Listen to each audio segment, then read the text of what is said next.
Donc, je m'appelle Philippe Gorwood, je suis professeur de psychiatrie à l'hôpital Sainte-Anne à Paris. Je suis responsable du service de la CMME, qui est un service qui a plusieurs activités, dont celle des troubles du comportement alimentaire.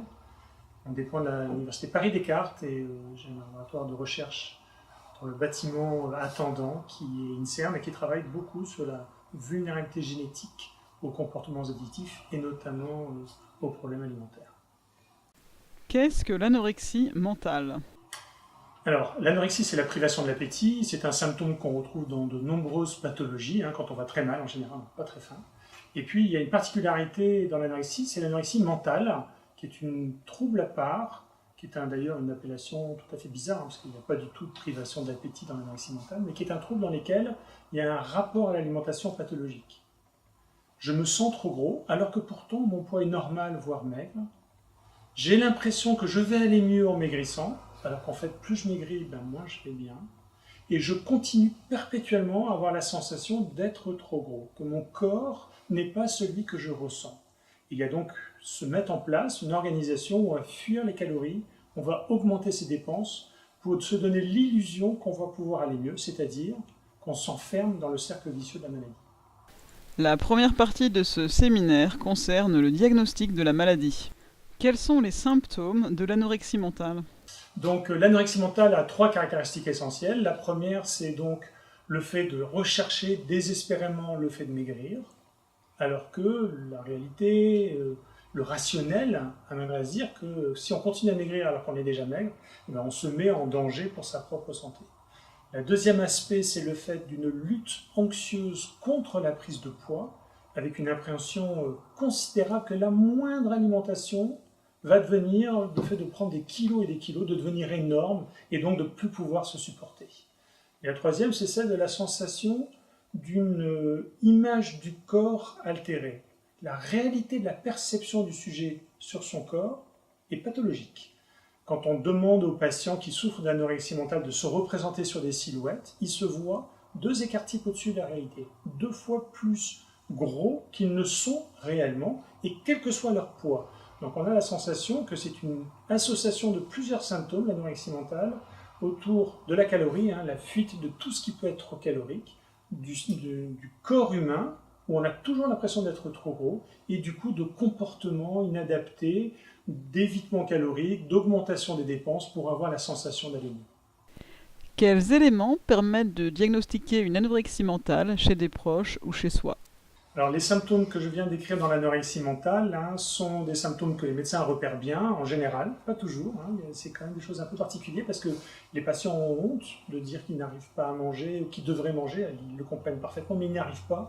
Donc ils n'annoncent pas forcément les symptômes, mais en tout cas, les symptômes, les médecins, notamment spécialisés dans les troubles du comportement alimentaire, les repèrent facilement. Par contre, pour les non spécialisés, et notamment pour les proches, c'est compliqué, parce qu'on ne demande pas forcément comment tu évalues l'image de ton corps.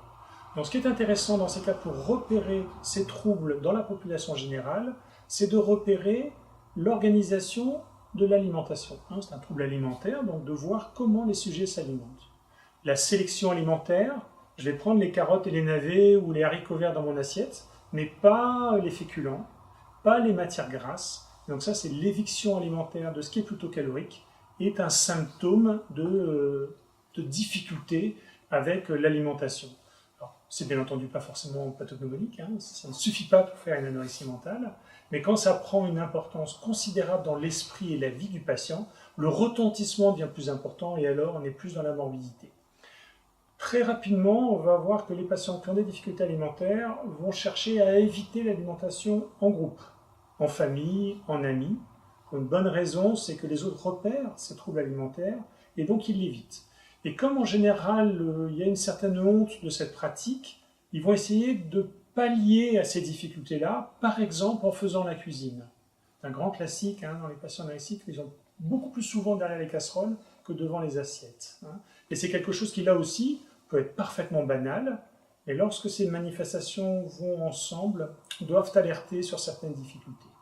Après, il y a d'autres symptômes qui peuvent apparaître, qui sont en général pas immédiats, mais qui sont beaucoup plus saillants, qui est le fait d'avoir, malgré cette restriction continuelle, des moments de passage à l'acte, qui sont des épisodes de boulimie, où je vais ingérer des quantités massives d'aliments, dans une durée beaucoup trop courte et qui en général vont être associées juste derrière à une lutte anxieuse pour éviter de prendre le poids correspondant à la charge alimentaire.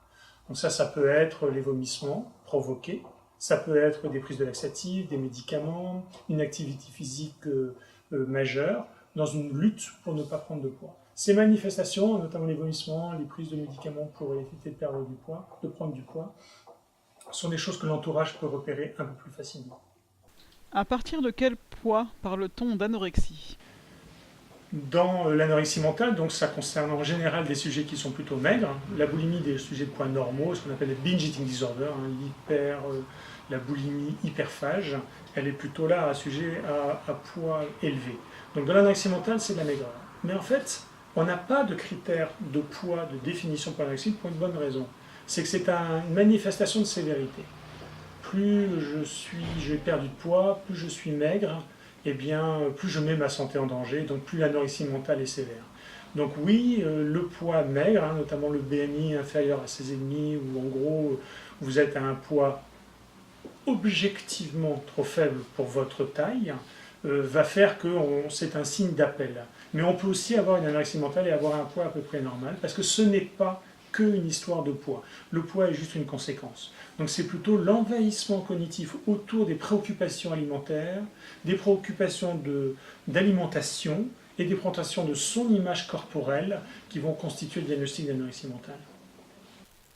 Les adultes peuvent-ils souffrir d'anorexie mentale? Alors l'anorexie mentale est une pathologie assez prototypique, elle touche essentiellement les jeunes, 13-25 ans, c'est le pic d'apparition de l'anorexie mentale. Et donc on dit que c'est une pathologie de l'adolescent ou du jeune adulte, donc ce sont des populations relativement jeunes qui sont touchées. Et il y a un deuxième pic d'apparition, un peu plus tardif, plutôt autour de 30 ans, qui peut être d'ailleurs plus en lien avec des comorbidités, c'est-à-dire d'autres troubles psychiatriques associés, les troubles bipolaires, la dépression, les troubles anxieux, les troubles obsessionnels compulsifs, qui peuvent amener à des apparitions un peu plus tardives de l'anorexie mentale. Donc oui, c'est possible, tout le monde ne commence pas son anorexie mentale entre 15 et 20 ans, même si c'est effectivement une grosse proportion. On arrive à avoir effectivement un deuxième pic d'apparition autour de l'âge de 30 ans, c'est relativement rare au décours. Une anorexie mentale qui commence après l'âge de 50 ans, honnêtement, ici on en voit 1000 par an, ça reste vraiment totalement exceptionnel. Dans ces cas-là, c'est toujours très important de bien faire la différence avec l'anorexie mentale, une anorexie symptôme.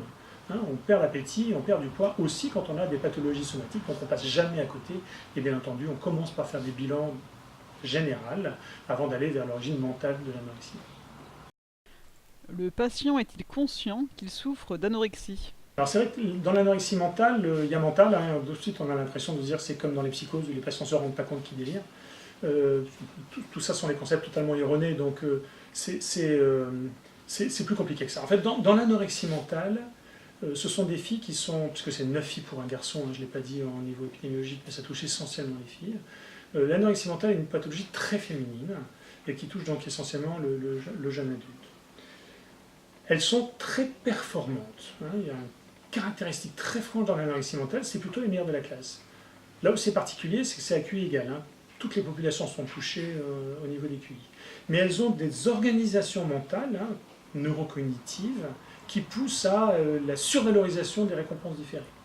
C'est-à-dire, elles sont très sensibles à la récompense, non pas tout de suite et maintenant, mais au contraire dans le différé et long, parce qu'en fait, elles ont une très grosse représentation interne de l'effet récompense, y compris tardif. Et quand on a ce fonctionnement mental, on est nickel chrome pour l'école, le lycée, l'université. Je suis beaucoup plus intéressé, non pas pour avoir 11,5 comme moi quand j'étais gamin, le lendemain et pas en foutre trop pour avoir la moyenne, mais je veux être à la fin de l'année dans les meilleurs de la classe. Donc forcément, ça en fait très bons élèves, très studieux, très réguliers, et donc ils performent très bien, et il n'y a aucun doute possible sur le fait que l'anorexie mentale fonctionne mieux que la population générale, et donc ça a un trait aussi qui a des effets positifs. Ça a un nom d'ailleurs à certains clichés pour dire l'anorexie, la pathologie des riches, des intelligences, qui est complètement faux. Ça touche exactement tout le monde dans tous les milieux, mais effectivement c'est associé à des effets qui peuvent avoir des effets bénéfiques. Tout ça pour dire donc que dans l'anorexie mentale, comme ce sont des filles futées et intelligentes, elles savent parfaitement le fait que ce n'est pas normal. Donc elles sont parfaitement conscientes de l'anomalie de ce fonctionnement où finalement tout le monde me dit qu'il faut que j'arrête de maigrir et que je reprenne du poids, mais je n'y arrive pas. Par contre, tout leur corps leur dit la seule manière de t'en sortir, c'est de continuer à perdre du poids. Et ça, c'est pas inconscient, c'est dans les tripes. Et donc c'est très compliqué de lutter contre les tripes. Donc du coup, quand elles en parlent avec leur médecin, elles disent oui, bah, c'est vrai, j'ai un peu perdu de poids, mais c'est pas grave, ça va reprendre, et puis ça y est, j'ai eu un déclic, ça va aller mieux. Donc elles ont tendance à minimiser. C'est pas parce qu'elles en sont pas conscientes, c'est parce que le message interne est tellement fort pour pouvoir nécessiter de perdre du poids pour pouvoir aller mieux, qu'elles ont tendance un peu à le masquer et pas à le dire de manière très objective. L'anorexie est-elle une maladie mentale? Donc en fait, dans le concept même d'anorexie mentale, il y a deux erreurs. On commence par dire l'anorexie, une magnifique erreur, hein, puisque l'anorexie c'est la perte de l'appétit, et l'anorexie n'a jamais été une perte d'appétit. Dans ces cas-là, on aurait été dans la recherche de lésions biologiques sérieuses, claires, type un cancer. Hein, quand on est un cancer, on est anorexique, hein, on n'a plus d'appétit, et donc effectivement on perd du poids, et là ça s'appelle l'anorexie. L'anorexie mentale est donc une dysrexie. C'est une anomalie du système de ressenti de l'appétit. Dans le sens où elles ont faim, et d'ailleurs l'anorexie mentale, ça va leur gaver la vie, pas totalement choisi au hasard, uniquement parce qu'elles vont passer leur journée à lutter contre leur faim. Donc leur dire qu'elles n'ont pas faim, ça serait vraiment passer à côté des choses. Et le mot mental a une connotation un peu générale.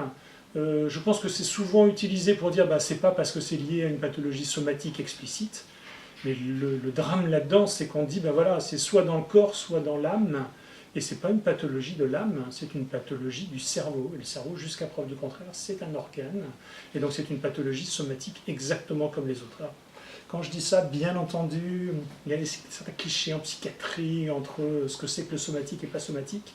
Mais pour moi, le concept d'anorexie mentale, c'est vraiment une appellation à peu près atroce. Je comprends très bien l'aspect significatif, on est autour de l'appétit, et c'est en gros dans la tête, et donc c'est de la psychiatrie, et donc c'est de l'anorexie mentale. Il faut juste faire attention aux clichés. Hein. Il n'y a pas de trouble de perte de l'appétit, et bien sûr que c'est mental, il n'y a pas de doute là-dessus, mais c'est une pathologie du cerveau. Hein.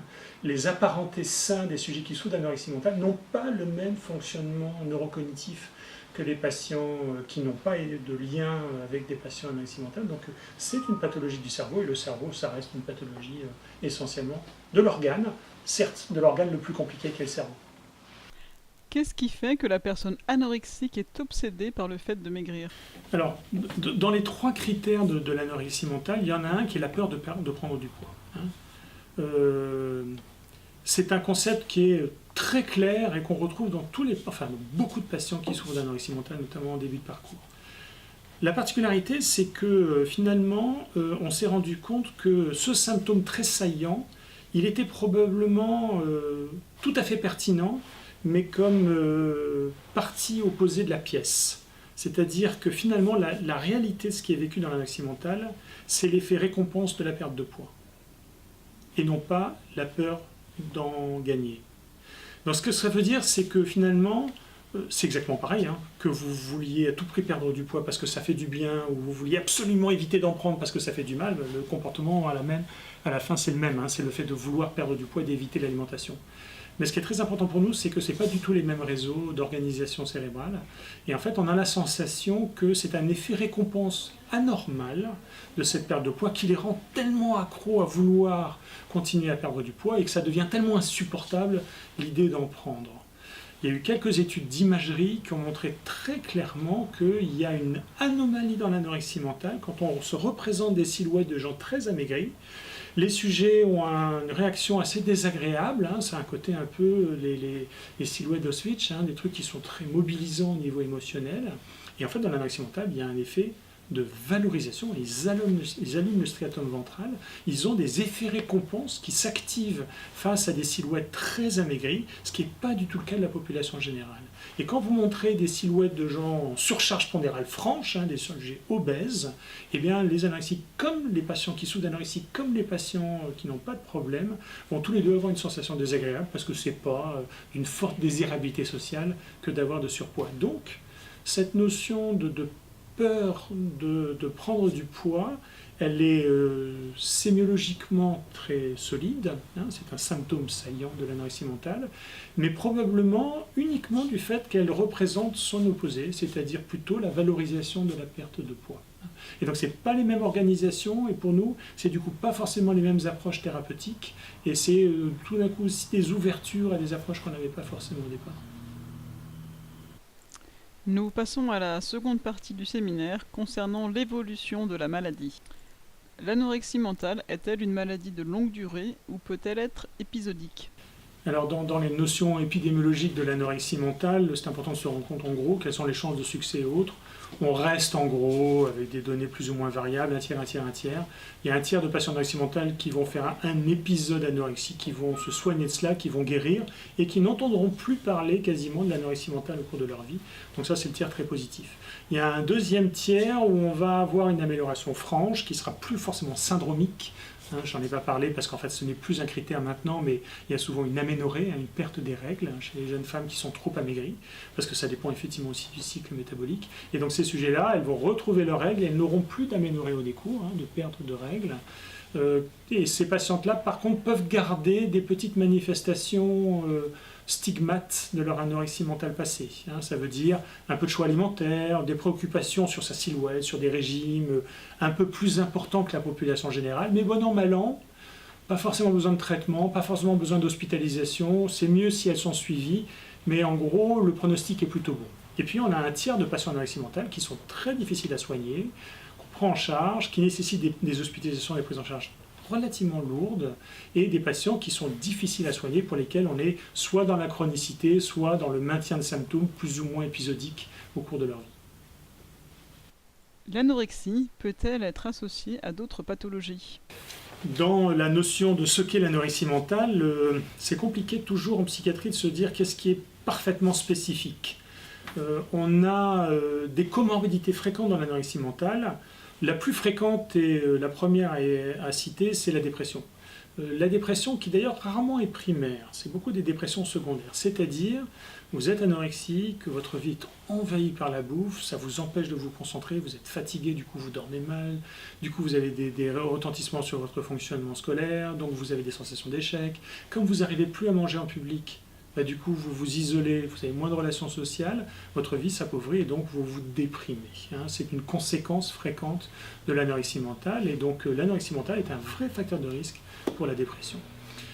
Mais bien entendu, cette dépression, comme le reste, ça se soigne, et notamment, bien sûr, on améliore la dépression, et puis après, quand on se prend en charge de l'anorexie mentale, on se libère aussi beaucoup des conséquences typiques au niveau émotionnel.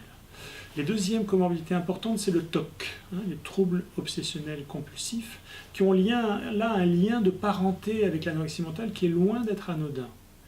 Par exemple, dans l'anorexie mentale, il y a beaucoup de comptage calorique. Les patientes, en général, sont des expertes pour connaître l'équivalent calorique. Vous leur montrez la moindre assiette et vous dites ça c'est 480 calories. Elles sont d'ailleurs extrêmement fortes là-dessus. Elles ont une telle focalisation cognitive sur les calories qu'elles s'intéressent, elles regardent des livres, elles lisent, elles regardent sur Internet, et donc elles connaissent les équivalents caloriques, elles pèsent leurs aliments et elles vous donnent les calories toujours dans la chasse aux calories.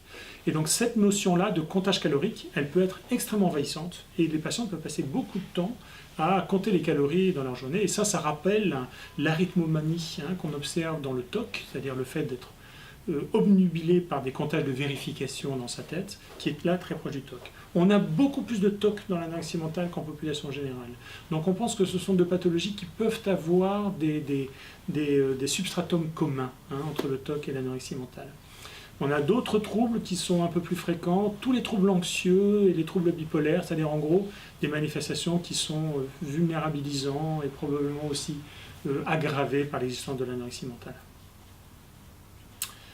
Alors là, j'ai essentiellement parlé de l'anorexie mentale. Il y a en fait 3 registres de troubles du comportement alimentaire. L'anorexie mentale, en gros, c'est 0,2% de la population générale. Beaucoup plus fréquente est la boulimie. Donc la boulimie n'a pas de perte de poids, donc ce n'est pas les mêmes fondements. Par contre, c'est exactement pareil au niveau de l'envahissement cognitif autour des calories et de sa silhouette. La particularité, c'est que dans la boulimie, il y a des épisodes de boulimie qui consistent en fait à prendre de fortes quantités alimentaires en perdant le contrôle dans un temps trop court. En général, c'est des choses plutôt agréables, sucrées, des biscuits et autres, mais c'est pas prendre un demi-paquet de biscuits comme tout le monde peut faire à l'heure du goûter, c'est prendre 8 paquets de biscuits après déjeuner, ce qui n'est pas tout à fait adapté. Ça amène à ce soulagement de s'être rempli, mais après il y a un sentiment insupportable de ventre rempli et donc du poids qui va être pris au décours, et là partageant avec l'anorexie, et donc il va amener à des conduites qui vont être palliatives, et notamment les vomissements provoqués, qu'on observe beaucoup dans la boulimie. Cet aspect boulimique est la deuxième manifestation, elle est un peu plus fréquente, c'est plutôt 2 à 3% de la population générale, et non pas 0,2. Et la dernière, c'est les binge eating disorders, l'hyperphagie boulimique, qui touche là des sujets obèses, qui n'ont aucun comportement de stratégie pour éviter de prendre du poids, et qui donc vont se retrouver en surcharge pondérale. Dans l'anorexie mentale, on en distingue 2 sous-formes. Donc je suis désolé, c'est un peu compliqué, mais c'est très important pour nous parce que ce n'est pas les mêmes stratégies de prise en charge. Très souvent, l'anorexie mentale commence de forme restrictive. Je vais manger moins et du coup arriver à perdre du poids.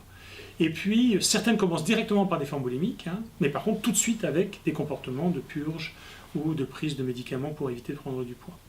Et puis, pas mal de patientes qui sont restrictives au départ, après 2 mois, 6 mois, 1 an, 5 ans, vont développer des épisodes boulimiques. Ce qui se comprend assez bien parce que quand vous êtes restrictif, vous êtes dans une hyper-maîtrise de tout qui nécessite une énergie considérable pour arriver à ne pas manger quand on a faim. Puis tout d'un coup, elles peuvent se lâcher pour des raisons X ou Y et se rendre compte qu'elles peuvent enfin se remplir. Et si en plus elles découvrent qu'en se faisant vomir derrière, elles peuvent arriver à éviter de prendre du poids, ce qui bien entendu est partiellement vrai, alors elles ont la sensation de se dire je vais pouvoir continuer à perdre du poids et néanmoins manger en me faisant vomir. C'est le maximum de coups psychiques. Elles vont être encore plus remplies de manifestations et d'obsessions idéatives parce qu'avec l'effet de boulimique, il y a des effets addictifs. Si vous renforcez le bénéfice de la restriction par la possibilité de s'alimenter, de manger des choses agréables, vous avez la sensation que c'est un bénéfice. Et si vous aggravez les choses en vous faisant vomir derrière, vous avez un mal-être qui va être accru, qui va renforcer le besoin de refaire des épisodes de boulimie. Vous rentrez dans un cercle vicieux qui rend les choses plus compliquées. Donc les formes anorexiques restrictives peuvent se développer vers des formes boulimiques, qui est en général un facteur de gravité, et qui donc nous amène à prendre en charge la notion addictive du cercle boulimique, en plus de la dimension restrictive de l'anorexie mentale. Peut-on guérir de l'anorexie définitivement ? Comment le sait-on ? Alors on l'a dit dans l'évolution naturelle de l'anorexie mentale, donc il y en a un tiers de très bons pronostics, donc ils vont être a priori guéris au sens global du terme. Je ne sais pas trop ce que ça veut dire guéri, parce que souvent les gens disent guéri, c'est comme si j'avais rien eu, mais jamais rien ne fait que c'est comme si on n'avait rien eu. Votre vie est faite de plein d'incidents, et ce qui compte, c'est jamais, au contraire, que Dieu nous en garde, d'être exactement comme auparavant. L'idée, c'est de s'enrichir des expériences, et par la rémission, notamment la résilience de ces troubles, et bien en fait enrichir notre expérience vécue qui nous rend capable de métaboliser le fait d'avoir eu un incident de parcours de vie. Donc si la guérison c'est comme s'il n'y avait rien eu, je ne pourrais pas répondre parce que je ne sais pas ce que ça veut dire. Par contre, qu'il y ait une vraie résilience chez certains sujets qui sont débarrassés de ces manifestations, oui c'est le cas, je l'ai dit, c'est en gros un tiers, et en tout cas il y a 10% de patients qui sont en guérison absolue de l'anorexie mentale, qui restera un petit parcours épisodique de leur vie. C'est pas la majorité, je rappelle, c'est quand même qu'un tiers. Et donc, c'est pas anodin de faire une anorexie mentale. Et donc, il faut faire très attention pour les patients qui se découvrent de ce type de symptômes et pour l'entourage, et notamment, je pense aux familles et aux parents de jeunes anorexiques. Il faut faire très attention au côté, bon, finalement, c'est sa crise d'ado, c'est pas très grave, tout ça va passer. Finalement, il y a beaucoup de patients qui s'en sortent tout seuls. Non, c'est pas la majorité, donc il vaut largement mieux s'alarmer un peu trop tôt que trop tard, parce que plus la pathologie est inscrite dans le temps, plus elle est compliquée à bouger. Donc amenez-les dans des gens qui ont un peu l'habitude de gérer les troubles du comportement alimentaire, et puis ils vous diront, vous inquiétez pas, c'est rien du tout, ça a duré 2 mois en tout, je la revois dans 1 mois et après on n'en parlera plus. Il vaut largement ça que l'inverse, parce que quand les patients viennent et qu'ils ont déjà eu 3 ans d'anorexie mentale, avec un poids déjà faible, c'est beaucoup plus difficile à soigner, et les patients se mettent vraiment en danger. Je vais te donner un signe un petit peu alarmiste, mais je pense que c'est important que tout le monde le sache. Il y a 1% de mortalité par an dans l'anorexie mentale. C'est pas une pathologie, c'est pour ça que quand on dit c'est une pathologie mentale, en gros c'est dans la tête, c'est pas très grave. Pas du tout, ça fait partie des pathologies psychiatriques les plus graves qui soient. Alors bien entendu, ça touche une petite proportion, c'est qu'1%, mais 1% par an, ça fait beaucoup de patients au total. Et il ne faut pas oublier que l'anorexie mentale, quand elle commence à être vraiment syndromique, met en jeu le capital santé du patient, puis son risque mortelle. Hein. Dans cette 1% de mortalité par an, il y a la moitié de patients qui meurent des complications du fait de la cachexie. Hein. C'est essentiellement des problèmes cardiaques avec la prise de laxatifs et autres qui fait chuter le potassium, qui peut du coup modifier le rythme cardiaque. Et l'autre moitié, c'est le suicide, parce que c'est une pathologie qui est tellement dévorante, on passe tellement son temps à lutter de manière anxieuse contre son appétit et cette sensation d'illusion que tout va aller mieux demain si on continue le régime, qui en fait vous enferme de plus en plus dans la pathologie, que les patients ne perçoivent pas d'issue, ce d'autant qu'ils n'ont pas été aidés, et donc le risque suicidaire est important, et c'est une de nos préoccupations majeures dans l'anorexie mentale. Une personne ayant été anorexique et qui semble guérie depuis des années, peut-elle faire une rechute ? C'est une très bonne question parce que c'est exactement pareil avec le diabète, l'infarctus du myocarde ou le corps au pied. Hein, toutes les pathologies qui vous ont mobilisé, vous ont vulnérabilisé, vous vous en remettez, c'est parfait. Et on sait très bien que pour un certain nombre de patients dont on avait l'impression qu'ils étaient parfaitement sortis d'affaires, eh bien, ils sont un peu plus à risque de rechute. Et donc être un peu prudent, avoir des petits garde-fous, notamment des signes d'alerte, hein, c'est toujours utile. Oui, ça me rappelle tout à fait ce qu'on dit avec l'alcool, hein, les patients qui rechutent après 15 ans d'abstinence absolue, on se dit l'impression que tout est débarrassé. C'est pareil pour beaucoup de pathologies, y compris dans l'anorexie mentale. Donc ce qu'on dit aux patients quand ils vont bien, donc on essaie de les voir le moins en moins hein, pour qu'ils aient l'impression d'être vraiment totalement débarrassés, on fait un petit point de rappel tous les ans ou 2 ans pour dire en gros tout va bien, le poids est à peu près correct et autres. Donc on leur dit de faire un peu attention à la diversité alimentaire, au vécu de la silhouette. Hein. Quand on commence à se regarder tous les matins, est-ce que j'ai pas pris un peu des fesses là -bas, quand on augmente ce type de préoccupation, attention, ça peut déjà être un symptôme d'une rechute qui peut apparaître. Hein. Le poids c'est plus facile, mais on essaie de trouver des choses un peu plus sensibles. Manger en public, garder une diversité alimentaire, s'en foutre un peu si on a pris 2 points de taille dans les choix vestimentaires. Tous ces aspects-là, on les donne aux patients et on pense que ça peut les aider à repérer assez précocement s'il y a des risques de rechute. Et ça peut effectivement toujours arriver, mais en général, hein, quand vous avez eu une pathologie qui ne s'exprime plus du tout pendant 2, 3, 4, 5 ans, vous êtes a priori tiré d'affaire, ça ne vous empêche pas de garder une petite pointe attentionnelle sur ces manifestations, mais plus longtemps vous êtes en rémission, moins de risques vous avez de rechute. Quelles sont les séquelles les plus fréquentes chez les personnes ayant souffert d'anorexie mentale pendant leur adolescence ? Alors, donc quand l'anorexie mentale touche, donc j'en disais on le disait en général l'adolescent jeune ou le jeune adulte, certains peuvent s'améliorer hein, et donc plus avoir trop de manifestations symptomatiques de l'anorexie mentale. Et on le disait aussi pour un tiers, il y en a qui gardent quand même des petites manifestations au long terme. D'abord, peut-être qu'il faut commencer par là, ils vont en garder des avantages. Le trouble anorexique est une pathologie dans laquelle on survalorise les récompenses différées, donc ce sont des gens qui sont dans la forte performance. Et effectivement, hein, nous on a des sujets, quand ils font du sport ils sont dans les champions nationaux, quand ils font des études ils sont plutôt dans les grandes écoles, et quand ils sont embauchés ils ont des jobs plutôt importants. Donc, on a toujours tendance à voir dans la pathologie des problèmes, mais il ne faut pas oublier que dans l'anorexie mentale, hein, la structure d'organisation neurocognitive, elle a aussi des avantages de performance, hein, parfois aux dépens d'une telle valorisation de cette récompense différée que du coup, ils en oublient un peu le bien-être et le bonheur, mais en tout cas, au niveau social, on peut y voir là des effets avantageux. Hein. Je dirais d'ailleurs qu'il y a quelques théories au niveau de d'où viennent les gènes de vulnérabilité à l'anorexie mentale, parce que c'est quand même 70% héréditaire, c'est très génétique. Et on pense que ça peut avoir lieu avec les périodes d'ère glaciaire ou les sujets qui pouvaient rester dans la grotte pendant qu'ils étaient dehors l'hiver des périodes glaciaires, hein, c'est-à-dire où il faisait plutôt moins 70 que moins 2. Le fait de pouvoir être capable de se restreindre l'alimentation, de son alimentation, de nourrir les enfants pendant que les chasseurs avaient galéré un peu pour chercher le mammouth, et ben ça a pu permettre la survie des populations. Et donc finalement, il y a eu des gènes qui ont pu survivre dans l'espèce humaine du fait d'effets bénéfiques hein, au niveau du groupe. Donc c'est peut-être pas totalement par hasard qu'on ait comme ça des effets potentiellement bénéfiques.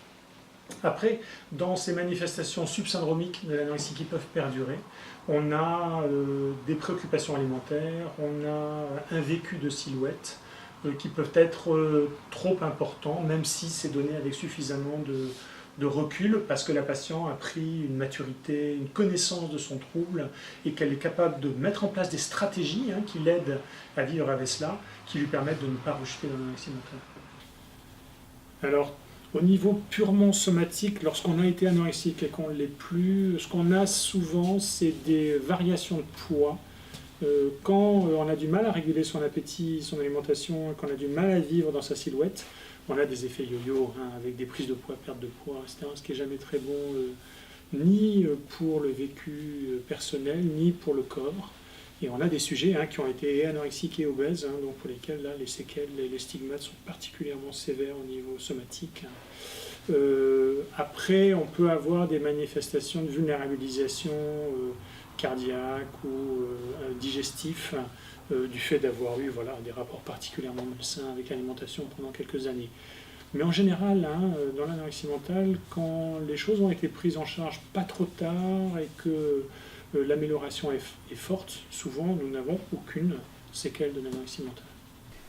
Nous passons à la troisième partie de ce séminaire concernant les facteurs de risque. Pourquoi les femmes sont-elles plus souvent touchées par l'anorexie que les hommes ? Alors l'anorexie mentale est une pathologie essentiellement féminine. C'est assez mystérieux, donc on n'en sait à nouveau pas trop les raisons. Ce qui est clair, c'est que la pression sociale sur la silhouette est beaucoup plus forte chez les femmes que chez les hommes. Elle n'est probablement pas la même. Chez les femmes, les mannequins retouchés sur les pages de pub, qui heureusement maintenant seront obligatoirement signalés, ce qui est un vrai progrès, montrent beaucoup de mannequins qui sont dans des indices de masse corporelle, l'IMC, le BMI dont je parlais tout à l'heure, qui sont extrêmement suspectes de maigreur, et qui peuvent être une forme d'anorexie mentale, mais en tout cas de maigreur, qui devient un idéal de beauté. Donc ça, c'est un cauchemar, parce que si l'idéal de beauté, c'est d'être pathologiquement maigre, bien forcément, vous êtes en incitation à perdre du poids, si vous voulez réaliser ces canons de beauté, et donc vous augmentez les capacités à révéler les patientes qui sont à risque leur anorexie mentale. Donc c'est une horreur. Je donnerai d'ailleurs juste l'exemple là-dessus du maire de Londres qui a fait quelque chose d'assez fabuleux. Je l'ai peut-être vu, mais c'est un maire d'origine hindoue qui a 2 jeunes filles, un petit peu potelées en Inde. Les canons de beauté ne sont pas les mêmes que nos grandes perches très maigres dans les mannequins en caucasien. Et donc il a interdit les publicités valorisant les images de maigreur en Londres. Et donc les maires peuvent avoir des rôles très favorables pour éviter cette espèce de biais continuel qu'on a de vous dire la manière d'être belle c'est maigre. Quelle drôle d'idée.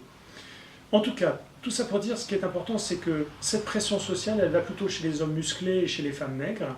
Et donc, pour répondre à ces canons de beauté, vous augmentez les facteurs de révélation de l'anorexie mentale. En tout cas, on pense que ça a un effet important dans l'explication de ce surcroît, du fait que ce soit des femmes qui ont une anorexie mentale. Ce qui me vient d'ailleurs à citer le fait que dans les hommes, on a plutôt des notions bigorexiques qu'anorexiques, c'est-à-dire que les canons d'anorexie mentale, c'est pas forcément le fait d'être la sensation d'être maigre, c'est plutôt le fait d'avoir un corps saillant musculaire sans gras. S'il n'y a pas de gras, ça reste maigre, donc ça reste dans l'anorexie mentale, mais il y a dans l'anorexie mentale masculine la sensation d'avoir des muscles saillants. Donc on reste beaucoup dans l'image corporelle, qui est un peu différente entre hommes et femmes. Nous passons à la quatrième partie de ce séminaire qui concerne la prévention et la prise en charge. Quel type de prise en charge médicale peut être envisagé, notamment pour une personne adulte ? Alors l'anorexie mentale étant une pathologie grave, il est très important de la prendre en charge. Comme on n'en connaît pas très bien les mécanismes, pour le moment, nos stratégies thérapeutiques sont un peu limitées, en tout cas dans leur diversité. Par exemple, aucun médicament n'a l'AMM pour l'anorexie mentale, ce qui rend forcément les choses déjà un peu compliquées. Donc nos prises en charge, elles sont essentiellement de registre psychothérapeutique dans les prises en charge et d'accompagnement, d'encadrement, essentiellement par des hôpitaux de jour ou hospitalisation temps plein de services spécialisés pour les patients les plus graves. Dans le service, on a 20 lits de patients pour des troubles du comportement alimentaire sévères, donc plutôt anorexie mentale dénutrie, mais nos durées de séjour dans ces cas-là sont de 4 mois. C'est-à-dire que vraiment, on arrive avec des patients qui au départ ont 40 kg et elles en sortiront avec un poids à 50-60, donc elles reprennent du poids, mais notre idée, c'est sûrement pas du gavage, hein. Si c'est ça, c'est pas la peine d'être hospitalisé pour ça. L'idée, c'est le réapprentissage, hein. Redécouvrir le plaisir de manger quand on a faim, redécouvrir les sensations corporelles, modifier les schémas cognitifs, hein, de cette erreur que leur corps leur envoie comme message, que plus je maigris, plus ça va mieux, parce que c'est en fait exactement l'inverse. Et donc c'est la modification des perceptions disperceptives, hein, des anomalies cognitives qu'on cherche à corriger et qui prennent du temps, parce que c'est compliqué, et les patients sont souvent très enquistés dans cette organisation, et il faut des équipes très spécialisées et du temps pour arriver à modifier cette organisation. Alors on a des outils aussi plus light, hein, type hôpital de jour. Dans le service, par exemple, on a 70 patients par semaine qui viennent ici une journée par semaine, où ils participent à différents ateliers, dont un qui est manger ensemble, hein, avec les patients et bien sûr les soignants, et de les aider à repérer comment on peut éviter les petits trucs, hein, le mâchonnement, l'évitement calorique, le choix alimentaire, le temps de pause, ne serait-ce que de s'asseoir à table, de prendre du temps, de ne pas se précipiter, de discuter avec les autres, etc. Toute cette réorganisation d'apprentissage qui se fait dans un milieu spécialisé et qui peut être très utile. Les autres ateliers, c'est beaucoup la gestion émotionnelle, la remédiation cognitive, la thérapie en pleine conscience, qui essaie d'aider les patients dans des approches plus là en relation avec leur vécu, leur ressenti et leur fonctionnement mental pour découvrir d'autres stratégies, hein. Éviter de se retrouver trop enfermé autour de l'axe alimentaire pour, par exemple, manger en pleine conscience, hein, c'est des choses très utiles. Percevoir les solutions dans différents problèmes sans aller toujours vers les mêmes stratagèmes, ce qui est un peu une difficulté de l'anorexie mentale. Et donc ça se travaille comme de la gymnastique, mais plutôt au niveau neurocognitif. Comment aider une personne qui est anorexique et qui a déjà entamé un suivi pour cette maladie? Alors, les sujets proches de gens qui souffrent d'anorexie mentale ont souvent du mal, pour une bonne raison, c'est que les patients anorexiques souvent se méfient, hein, du regard de l'autre et se sentent mal à l'aise dans un jugement, notamment des proches, et ont tendance à s'isoler, à manger tout seul et pas être trop gênés pour pouvoir avoir accès à leur comportement alimentaire pathologique. Et donc la place des proches est très importante, hein. Les deux écueils, c'est le côté autruche. Finalement, il va s'en sortir, c'est pas si grave, il me dit que tout va bien, donc on n'en parle pas, et donc il mange dans son coin, il ou elle mange dans son coin, et donc tout va bien se passer. Ça va pas, parce que quand après, on trouve des complications très graves, c'est très important que l'entourage soit au courant. L'autre écueil, c'est au contraire le côté très intrusif, c'est à moi, ça dépend de moi, hein. Je suis sa mère par exemple, et donc mon job c'est de nourrir mes enfants, et donc il y a toujours une culpabilité très forte de voir son enfant maigrir et de ne pas arriver à l'alimenter, et donc du coup d'être très intrusif, très dans le monitoring, la surveillance, les rapports quotidiens autoritaires qui sont en général délétères, parce qu'en fait ce qui se passe c'est que le patient le vit sur un mode de stress, s'il est plus stressé, plus angoissé, il va augmenter ses comportements anorexiques, donc on aggrave le patient. Donc entre les deux, il faut trouver un juste milieu. Pas forcément très facile tout seul, c'est pour ça qu'une des choses qui a été le plus validée dans l'anorexie mentale, c'est la thérapie familiale. C'est d'aider, de voir le patient avec les proches et de trouver ensemble quelque chose qui soit dépassionné. Où est-ce que je peux être utile et où est-ce que j'ai besoin de laisser l'univers du patient s'exprimer de manière totalement découplée de cette histoire d'anorexie pour arriver à ce que tout le monde arrive à céder vers l'amélioration. Et donc ça, ce sont des choses très importantes. Ici, on fait des thérapies familiales, on fait aussi d'ailleurs des thérapies multifamiliales avec le frère et les sœurs, qui est très utile parce qu'ils sont plus vécus comme des partenaires, hein, pour les patients, et moins dans l'aspect autoritaire avec les parents. Et on arrive du coup, comme ça, à aider les patients à trouver où est-ce que je peux être aidé, hein, faire un point de temps en temps, au moins avoir un repas ensemble, qu'est-ce que je peux faire pour t'aider dans l'arrivée à manger quand même une partie des choses importantes et autres, qui sont vraiment très très utiles. Donc l'entourage peut être très nocif et très supportif. Et dans ces cas-là, il faut être aidé parce que naturellement, c'est un peu compliqué de trouver sa place. Donc ça vaut le coup de se faire aider là-dessus. Comment puis-je aider mon proche anorexique? Y a-t-il des livres pour me guider? Alors, dans les conseils qu'on donne aux proches et aux patients d'ailleurs, hein, on leur demande de s'informer. On dit deux choses. On dit lisez des livres écrits par des pros ou des patients. Il y a des patientes qui écrivent de manière magnifique. Et c'est tout à fait intéressant pour les patients de représenter l'état mental d'une autre patiente qui s'exprime et qui s'exprime bien dans ses parcours. pour repérer les points communs, en disant finalement, ce que j'avais l'impression d'être tellement spécifique à mon histoire, eh bien, il est très partagé par d'autres patients. Et donc, c'est bien une maladie qui m'envahit et c'est pas moi. Ce distinguo-là, il est très utile dans la prise en charge de l'anorexie mentale. Donc, ne pas hésiter à prendre des listes. Donc, je ne vais pas donner là des listes parce qu'il y en a de très nombreux, mais faites-les-vous recommander. Et moi, je dirais des deux, hein, et de patients et de professionnels pour trouver les pistes thérapeutiques qui peuvent être utiles.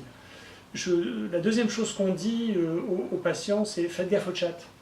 Faites gaffe au chat, il y a pas mal d'horreurs avec des patients qui font leur blog où ils expliquent quelles sont les techniques qu'ils ont réussi à trouver pour enfin arriver. Alors, il y a des choses avec est-ce que je peux arriver à mettre un point entre mes deux cuisses, etc. Comment arriver à mettre des tailles de 6 points en dessous de son âge. Et une espèce de course à l'échalote, hein, d'escalade vers la maigreur, qui est une expression de leurs troubles. Et donc on demande aux patients de ne pas aller chercher des patients qui ont besoin d'exprimer leurs troubles, mais plutôt de partager leurs souffrances et comment eux ont réussi à s'en sortir ou à s'améliorer. Hein. Donc pour tout ce qui est chat, faire un peu attention. Alors, il y en a qui sont très bien faits, mais après ils peuvent changer. Il suffit qu'il y ait un leader qui tout d'un coup arrive et mette un peu une désorganisation dans ces sites qui fait qu'ils ne sont pas forcément très possibles.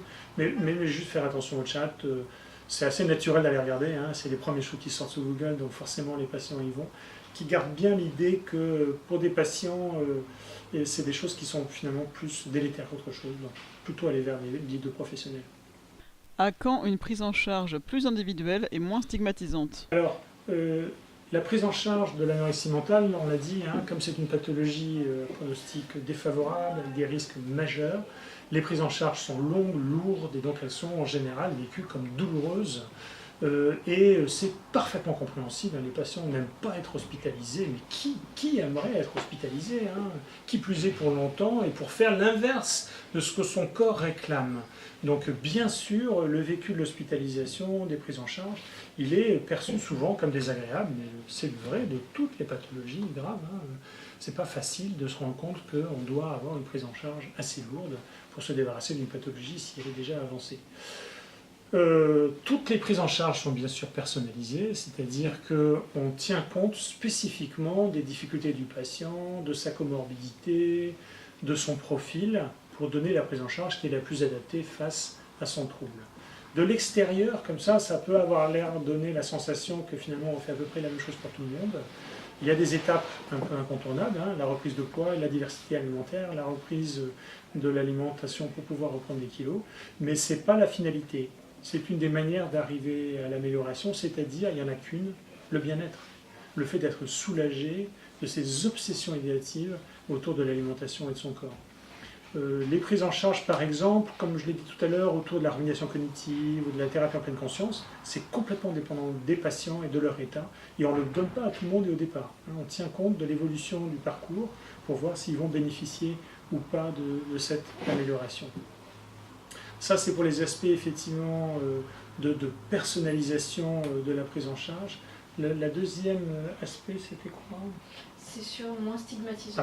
Ah oui. Alors, dans ces différentes prises en charge, il y a un aspect qui est douloureux, hein, puisqu'en fait, on va vous amener à reprendre du poids alors que tout votre corps vous dit qu'il ne faut pas en prendre, et qui peut être très vécu comme étant finalement de stigmatisation. Hein. Vous avez une pathologie, vous devez être hospitalisé, il faut que vous soyez suivi en psychiatrie pour cette pathologie-là. Hein.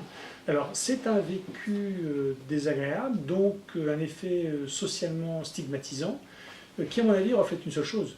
C'est le fait qu'on est pour le moment assez ignorant sur cette pathologie. Hein. On a du mal à comprendre pourquoi ces patients développent cette pathologie, quels sont les mécanismes sous-jacents pour pouvoir arriver à les améliorer. Hein. Et donc ça, comme de nombreuses pathologies somatiques, a un aspect de valorisation, de dévalorisation sociale. Mais ça, voilà, on fait avec, parce que pour le moment, on fait avec les stratégies techniques qu'on peut avoir au jour d'aujourd'hui. Quels sont les bénéfices d'une hospitalisation sur l'évolution de la maladie? Quelle durée d'hospitalisation est préconisée pour une amélioration notable? Dans les soins qu'on propose à l'anorexie mentale, donc certaines, quand elles sont vraiment assez modestes, qui s'inscrivent dans un symptôme qu'on peut facilement pris en charge en psychiatrie. On ne les hospitalise pas du tout, hein, et heureusement, elles restent parfaitement prises en charge en ambulatoire et elles ne requièrent pas de prise en charge en hospitalisation. Après, quand les pathologies commencent à être vraiment du registre de l'anorexie mentale, syndromique, réelle, qui nécessitent une prise en charge parce qu'elles sont déjà un peu installées, on commence en général plutôt par l'hôpital de jour. Une journée ou 2 ou 3 par semaine, pendant un certain temps, ça peut être 2, 3, 4 mois, et ça peut aussi parfois parfaitement suffire pour résoudre le problème de l'anorexie mentale, et donc c'est des prises en charge finalement relativement light. Et puis après, on va rentrer dans le tiers de nos patientes avec anorexie sévère, grave, qui mettent en danger leur vie. Alors on ne laisse pas les gens mourir, hein, on décide de les hospitaliser, de les prendre en charge, même si parfois ils ne sont pas très enthousiastes pour cela, parce qu'on sait que si on ne fait pas ça, le problème c'est que le patient met en jeu sa propre vie. Donc dans ces cas-là, on a des prises en charge qui sont graduelles, hein, on essaie de le plus simple et au fur et à mesure on avance si jamais c'est insuffisant. Et ça peut aller jusqu'à, pour une petite minorité de patients, pour une bonne raison, on a assez peu de place en France, jusqu'à une hospitalisation longue, c'est-à-dire, je le disais, 2, 3, 4 mois en hospitalisation. Donc c'est très lourd hein, comme prise en charge, mais en même temps, cette lourdeur de 4 mois d'hospitalisation, elle est en harmonie totale avec la gravité, la sévérité, le pronostic de ces patients. Cette hospitalisation de 4 mois, elle va être extraordinairement efficace. Hein. Ces patients qui étaient complètement enquistés dans un poids très faible, avec cette sensation que ça ne peut que continuer que comme ça, en leur faisant redécouvrir le fait de retrouver une silhouette normale, c'est-à-dire avec un poids dans les normes en gros, une alimentation au cours des repas uniquement, mais à tous les repas, avec le fait de faire autre chose que de s'occuper de soi pour l'alimentation ou sa silhouette, va leur faire redécouvrir ce qu'est la mise en rémission, hein, d'être débarrassé des symptômes anorexiques, qui va faire qu'une bonne partie d'entre eux au décours ne vont pas rechuter. Toutes ne seront pas guéries, au sens où elles ne seront pas débarrassées complètement des symptômes alimentaires, mais en tout cas, on les soulage complètement de l'anorexie mentale. Les taux de succès de ces hospitalisations sont autour de 80%, hein, donc ils sont très efficaces, alors que le reste avait à choper. Par contre, effectivement, hein, c'est lourd et c'est long, puisque c'est entre 2 et 4 mois d'hospitalisation. Quelles sont les mesures de prévention mises en place dans les écoles, collèges et l'idéal lycées? pour des pathologies comme ça, qui quand elles sont vraiment bien présentes, ont du mal à être éradiquées, c'est la prévention. La prévention, il y en a une, c'est tout ce qu'on fait de la représentation du corps humain, et notamment du corps humain de la femme. Il y a une très jolie étude en Australie où on a montré que vous avez énormément de mélanome malin, que quand on a arrêté de mettre en place des photos de mannequins pour les maillots de bain dans ces magazines avant l'été archi-bronzés, on a réduit la prévalence du mélanome malin en Australie. Et donc la valorisation du bronzage a réduit l'exposition solaire qui a réduit le risque de mélanome malin. On pense que c'est exactement pareil pour l'anorexie mentale. Donc quand on arrêtera de montrer des images où le canon de beauté est pathologique, c'est-à-dire dans un état de maigreur, ou quand on montre des vedettes très populaires et très valorisées, retouchées, pour ne pas avoir l'air d'avoir des petits bourrelets qui viennent avec l'âge et qui sont parfaitement naturels, plus on va laisser les gens être heureux dans leur propre corps, moins on aura de régime restrictif, moins on aura de déclenchement de l'anorexie mentale. Ça ne veut pas dire que le substratum il va être modifié, mais si vous réduisez les facteurs déclenchants, vous réduisez la morbidité des troubles. Et donc ça peut vraiment être amélioré. Où en est la recherche sur l'anorexie mentale? Alors, il y a beaucoup de recherches sur l'anorexie mentale, pour une bonne raison, hein, c'est qu'en imagerie maintenant, on a l'IRM fonctionnel qui permet de voir non pas la structure du cerveau, mais de voir comment le cerveau consomme de l'oxygène, et donc quelles sont les régions du cerveau qui sont actives face à des images ou des tests qu'on représente.